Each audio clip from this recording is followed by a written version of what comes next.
주식하는 체스의 주린이 학교. 네, 안녕하세요. 체스입니다. 자, 오늘부터는 장마감하고 이런 식으로 간단하게 정리하는 영상을 올려드릴까요? 오늘 리딩에서 어떤 얘기를 다뤘고 이런 것들. 자, 요즘 제가 리딩을 1교시부터 4교시까지 나눠서 리딩을 진행합니다.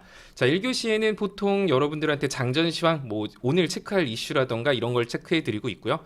2교시 때는 당일, 단기 매매 종목, 그리고 3교시에는 장중 시황 분석을 남겨드리고 있죠. 그리고 4교시는 가장 중요한 교육에 대한 얘기를 다루고 있어요. 자, 오늘 1교시 여러분들한테 장전 브리핑에서 말씀드렸던 거는 원격 의료에 대한 이슈였습니다. 자, 유비케어, 비트컴퓨터, 인성정보통신 이쪽이 좀 지금 차트도 괜찮고 단발적인 이슈로서 크게 상승폭 보여줄 수 있다라고 했는데 윗골이 달 가능성 굉장히 높다라고 말씀을 드렸습니다.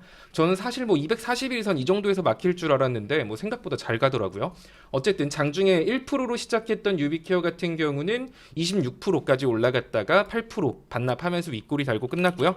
비트컴퓨터 같은 경우도 많이 올라갔다 윗골이 달았을 거예요. 어쨌든 이렇게 장전 브리핑만 좀 잘 체크를 하셔도 당일 어떤 종목들이 좀 움직일 수 있는지 이런 것들 이슈 정리해서 올려드리니까 좀 장 초반에 좀 매매가 가능해 하신 분들은 장전 브리핑 8시부터 9시까지 남겨드리는 1교시를 주목하실 필요가 있습니다.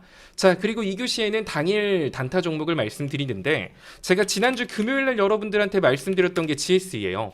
GSE가 지난주 금요일 2교시 종목이었죠. 자, 그 당시에 GSE 같은 경우는 제가 여러분들한테 뭐라고 말했냐면 얘는 진짜 솔직히 지난 금요일에 별 이슈 없었잖아요. 막 횡보하고 있을 때 얘 같은 경우는 이상하게 자꾸 눈길이 간다. 왜냐? 올라갈 이유는 없었어요. 근데 여기서 빠지고 내려가면 얘는 죽을 애였거든요. 그래서 자기가 죽지 않으면 어쨌든 한 번은 움직임이 나올 거다 하면서 제가 지난 설 연휴 전에 말씀을 드렸죠. 자, 여러분들한테는 그냥 한 5% 정도 먹고 나와요 라고 말을 했는데 장 초반부터 미친 듯이 올라가더니 한 28%까지 올라갔어요. 정말 배가 아프긴 하지만 어찌됐든 2교시 종목은 짧게 보는 게 목적이기 때문에 GSE도 아마 3에서 5% 정도 수익을 보시지 않았을까 싶습니다. 자, 그리고 또 올라갔던 게 룽투코리아였습니다. 룽투코리아도 지난주 목요일인가 수요일날 말씀드렸던 2교시 종목이었죠. 룽투코리아 같은 경우는 여러분들한테 한 3,300원 정도 기대 수익률 5에서 6% 정도를 잡아드렸었는데 제가 오늘 룽투코리아 그냥 3,285원 여기서 대충 한 4, 5% 수익 먹고 정리하자고 했습니다. 자, 위로 더 상승할 여력은 충분히 있는 종목이에요. 그런데 제가 어제 여러분들한테 말씀드렸던 2교시 종목이 카카오 게임즈였죠. 자, 섹터가 겹칩니다. 섹터가 겹치기 때문에 룽투코리아 한 4, 5%면 괜찮은 수익이죠. 이거 먹고 이제 카카오 게임즈에 좀 집중하시면 될 것 같아요. 자, 종목을 제가 매일 하루에 계속 한 개씩 두 개씩 들이다 보면은 이게 빨리빨리 회전이 되면 다행이지만 빨리빨리 회전이 안 되면 계속 종목이 쌓이겠죠. 그러면 나중엔 돈이 없어서 할 수 있는 게 없어요. 또 게다가 여러분들 손절 잘 못하니까. 자, 그래서 웬만하면 제가 이런 것까지 생각을 하면서 좀 조절을 하고 있고요. 당일 매매 종목 같은 경우, 단기 매매 종목 같은 경우는 보통 한 3거래일 이내 정도로 보시면 될 것 같고요. 따로 여러분들한테 신호 같은 거 나가는 건 없이 목표가 정도만 설정해 드리기 때문에 목표가 성절가 잡아 드리니까 거기 안에서 자율적으로 매매를 진행하시면 됩니다. 3일이 넘어가고 났다. 넘었는데 아직도 얘가 좀 비리비리해. 막 1, 2%에서 왔다 갔다 거려. 그러면 정리하셔도 무방해요. 저는 여러분들한테 계속 말씀드리지만 이미 급등한 종목에 대해서는 다루지 않아요. 이미 올라간 종목은 사실 저도 그래요. 저도 매매를 많이 하지만 계속 쳐다보게 돼. 막 이미 10% 올라간 종목은 막 1% 올라갈 때마다 막 두근거리고 1% 떨어질 때마다 막 두근거린단 말이야. 게다가 실시간 대응이 안 됐을 때 갑자기 확 5% 빠지면 이제 그때부터는 정신줄을 놓쳐. 따라서 제가 여러분들한테 이렇게 움직이는 종목을 추천할 일은 없을 겁니다. 다들 실시간 대응이 안 되시잖아요. 일을 하시면서 월급 루팡하는 것도 잠깐이지. 단타 종목 사봐요. 계속 쳐다보게 됩니다. 따라서 이런 거는 보통 본업이 있는 여러분들한테 적합한 매매가 아니기 때문에 제가 2교시 종목으로 단기 매매 종목을 잡아드려도 변동성 큰 종목보다는 1% 하락하고 있는 종목이라던가 1, 2% 상승하고 있는 종목, 좀 느긋느긋하게 움직이는 종목을 잡아드립니다. 자, 그리고 3교시 때 여러분들한테 시황에 대한 얘기를 좀 해드렸어요. 자, 현재 시황 같은 경우는 그때도 말했지만 일단은 241선. 자, 요 자리는 이번에 처음 만나는 거거든요. 시장 폭락하고 나서 처음 만나는 자리인데, 자, 이 자리, 장기 이평선 이 자리를 한 번에 쉽게 뚫고 갈 수 있을까라고 물어본다면 사실 잘 모르겠어요. 쉽게 뚫기 힘든 자리입니다. 게다가 지금 이 자리 같은 경우, 2500선 같은 경우가 매번 박스권 상단으로서 자리를 잡았던 자리예요. 지금 어찌 보면 최근 시장은 이렇게 박스권을 긋고 있다라고 생각을 해도 되는데, 그러면 지금 박스권 상단선, 제가 2500선이라고 말씀을 드렸기 때문에 2500선 부근이 오면 지금은 적극적으로 매수를 하면 안 돼요. 왜냐하면 박스권 장세는 상단과 하단을 반복해서 움직이기 때문에 사실 이 자리 241선 뚫고 갈 가능성보다는 한 차례 조정을 줄 가능성이 더 높습니다. 만에 하나 뚫고 올라간다라고 해도 제가 여러분들한테 과거 코스피가 2600선의 갭자리를 만들어 놨기 때문에 이 정도까지 추가 상승은 보여줄 가능성이 높지만, 이거를 뚫고 갑자기 코스피가 막 이렇게 올라간다? 사실 그럴 가능성보다는 일단 한번 쉬어가는 조정이 나올 가능성이 커요. 박스권 장세라고 한다면 박스권 상단에서는 내가 수익이든 손실이든 일단은 비중을 좀 줄이는 겁니다. 이렇게만 보면 참 쉬워요. 보면은 이때 사고, 이때 팔고, 이때 사고, 이때 팔았으면 돼요. 하지만 이렇게 과거로 보니까 쉬운 거지. 사실 당장에는 더 가는 거 아니야? 이런 생각 때문에 사실 손가락이 잘 안 움직여. 어쨌든 자, 이 과거의 흐름들을 봤을 때 지금 구간은 강력한 저항 구간이니까 여기서 현금을 왕창 쓰면 안 되겠죠.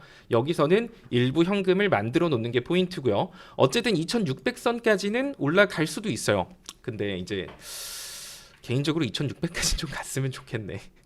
네, 어쨌든 지금이 저항 구간이기 때문에 이 구간에서는 무리해서 신규 종목 따라잡으시면 안 돼요. 게다가 또 오늘 장중 시황에서 남겨드렸던 내용 중에 하나는 지금 시장 올라가는 건 참 좋은데 약간 주인공이 없다라고 말씀을 드렸죠. 보통 시장이 상승하거나 하락할 때는 그만한 이슈를 가지고 움직입니다. 뭐 금리 인하에 대한 기대감이라고 한다면 당연히 기술주들이 중심을 잡아줘야 되고, 뭐 SK하이닉스, 삼성전자, 뭐 2차전지 관련주들, 이런 애들이 딱 시장의 메인 섹터로 자리를 잡고 다른 쪽 애들도 같이 사이좋게 올라가야 되는데, 지금 시장 보시면 갑자기 뜬금없이 막 수소 관련주 뉴스 떴다고 쫙 올라갔다 빠지고, 막 뭐 되게 굉장히 큰 이슈가 아닌데 막 20%씩 갔다가 내려온단 말이에요. 이 말은 지금 시장의 메인 섹터나 주인공이 없다라는 의미입니다. 그냥 호랑이 없는 굴에는 약간 토끼가 왕노릇 한다라고 하죠. 여운가? 뭐 어쨌든 그러니까 지금 이렇게 주인공이 없는 시장에는 이제 사실 무너질 때도 되게 쉽게 무너질 수밖에 없거든요. 그래서 지금 시장은 마냥 긍정적으로만 보지 마시고, 올라가니까 사실 기분 좋죠. 뭐 여기서 사실 특히 막 하락해라 하락해라 이렇게 말할 사람은 없어요. 이게 좋은 사람이 없지. 근데 이거를 즐기긴 하시되 여기에 취해서 현구간이 박스권 상단일 가능성이 상당히 높은 만큼 과하게 현금을 사용하시기보다는 좀 현금을 쥐고 있거나, 수익인 종목 있으면 좀 비중을 털거나, 보합인 종목이 있으면 좀 비중을 덜거나, 약손실인 종목이 있어도 좀 비중을 덜어서 현금 비중을 점차 높여 나가야 되는 시기라고 보여집니다. 그러다 더 뚫고 올라가면 어떡해요? 더 뚫고 올라가면 남은 걸로 먹어요. 어차피 뭐 다 팔라는 것도 아니고 현금 비중 한 15에서 30% 정도 만들어 놓으라라는 말이니까, 이제 그렇게에다가 만약에 다시 박스권 하다 놓으면 그때 현금 만들었던 분들은 완전 기회가 되는 거죠. 그러니까 이제 이런 내용들을 3교시에서 잡아드렸어요.